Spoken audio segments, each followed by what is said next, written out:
खुलुमबाय लोगोफोर आंनि MN फेमिलि ब्लग चेनेलाव फिन खनसेबाव आंखौ बरायहरफिनबावलायबाय लोगोफोर नै बाङा सिङा नागिरदोंलाय दिनै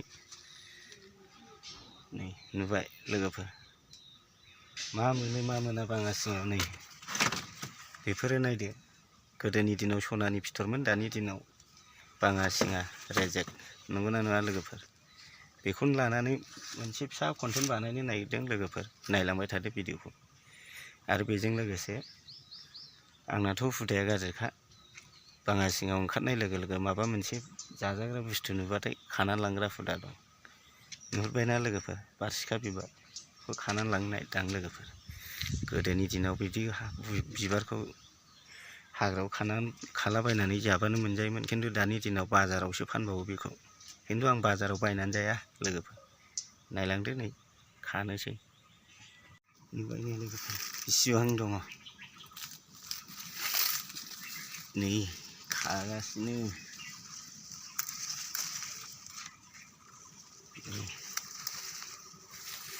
आरो ओरै दं नै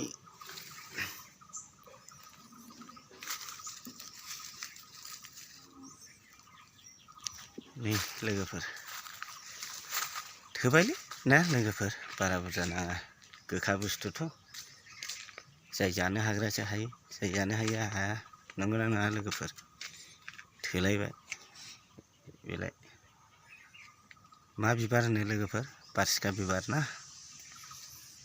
नै नागिरलांसैलाय थोजोबाखै नालाय गारिनि खोथा बुरजा नांगौ नंगौना नङा लोगोफोर ओंखायनो नागिरलांबावनोसै नै मा मा मोनलाङो नायलांसै बेखौ मोनजेनबाय गोदोनि माल गोदोनि दिनानो मोजांमोन लोगोफोर नंगौना नङा बेफोरजोंबा नों मानसिबो नुवा रं नाम्बारबो जानो हायामोन आरो रायलायखोमानोबो हायामोन दानि दिनाव साला आखाइ आखाइ मबाइल थादों रायलायखोमादों साइडआव रायलायखोमानायखौ रावबो नुवा नंगौना नङा लोगोफोर दिनानो बेलेग रोखोम जालांबाय बोथोरानो नायलांबावदो लोगोफोर होलांबाय थागोन आं गोजौ ना लोगोफोर मोनासौआ ओंखायनो बे बारसिखा बिबारखौ एसेल' खाबाय आं दा लामायाव आरो बबेबा खाबावनोसैलाय जानोथ' गोथावना बे बुस्थुआ गोखा गोखै जानांगौलै नंगौना नङा लोगोफोर दानि मानसिफ्रा बेफोरबायदिखौ नागिरनानैबो जाला अलसियाबो जाबाय जेसेबां आराम जादों जेसेबां देहा मोदोमाव माराम खादों नंगौना नङा बेनिखायनो जानांगौबो गोखा गोखैखौबो हाग्रानि बुस्थुफोरखौ जि मोजाङै बारदों लोगोफोर खानो मोजांथारनो जि मोजां बारदों ना लोगोफोर जानांगौलै बिदिखौ नंगौना नङा लोगोफोर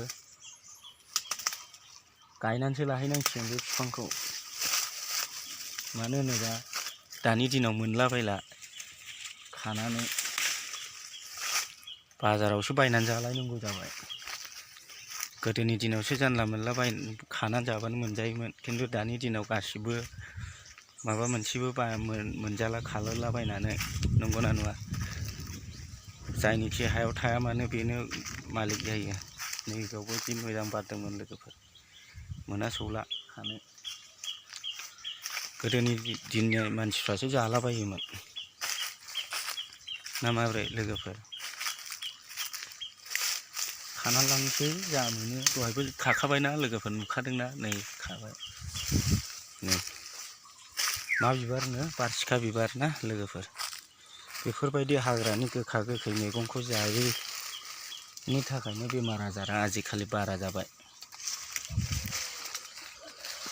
आजादियाव बांसिन जाबाय दानि मानसिफ्रा नंगौना नङा लोगोफोर जेसेबां आजादि जादों जेसेबां आराम जादों इसेबां माराम जादों बेमार आजारफ्रा मिथिस्लाबै सिमां मोगथां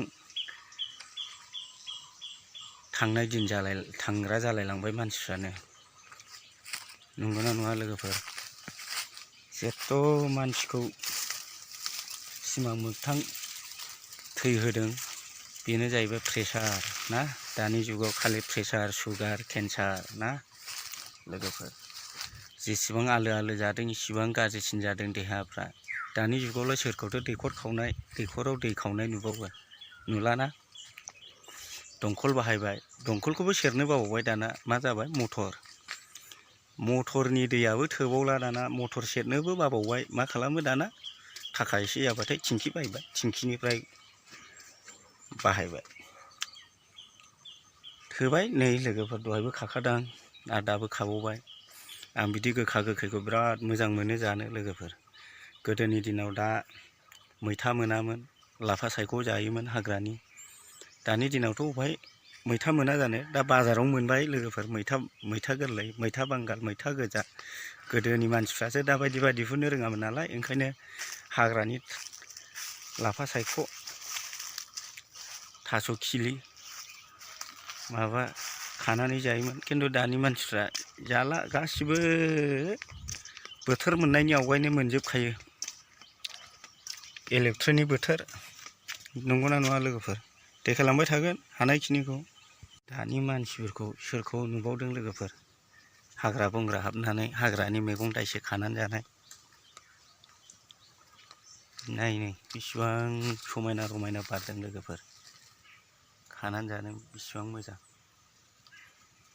आंनि खाथिमोनबा बेखौ दैलि खानानै जागौमोन आं लोगोफोर। खिन्थु आंनि गोजानथारना, आं दा ओरैनो बाङासिङा नागिरनाय नामैसो खादों, जानो मोनथारैखाय। गायहैनांसिगोन लोगोफोर बेखौनो र'। गय बागानाव गायनानै दोनहैनांगौ, बेखौबा माथो बायनानै जालायनांगौ। नुबाय दा लोगोफोर बागान बिबारखौ बेसेबां समायना।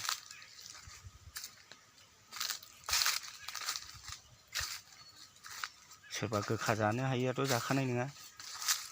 आं हले जायो, खिफि बेन्दों, बारसिखा बिबार, सेफालि बिबार, नारजि ओंख्रि आरो निम बिलाइ, गासिबो गोखाखौ मोजांसो मोनो आं जानो लोगोफोर। जेसेबां गोखा एसेबां मोजांसो आंनो, बिराद मोजां मोनो आं जानो।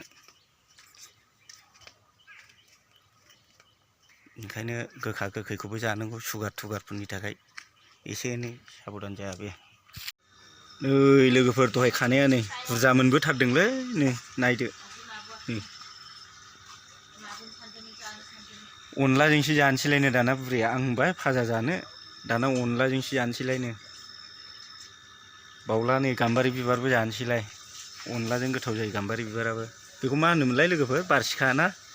अनलाजों जानोसैनो गाबोनसो, दिनैथ' दा मोनाबायना, टाइम गैला, गाबोन जानोसै। हाग्रानि बुस्थु गोखा गोखै गोदै गासिबो जाजोबनांगौलै लोगोफोर, होमबासो देहाफ्रा फ्राद जायो। बांद्राय गोखा गोखै जायालासिनो थानायखायनो देहाफ्रा आराम जानायखायनो माराम जाजोब्बाय, जानला मोनला बेमार जाजोब्बाय। बेखिनियानो लोगोफोर दहायनि मैगं खानाया भिडिअ'आ नै।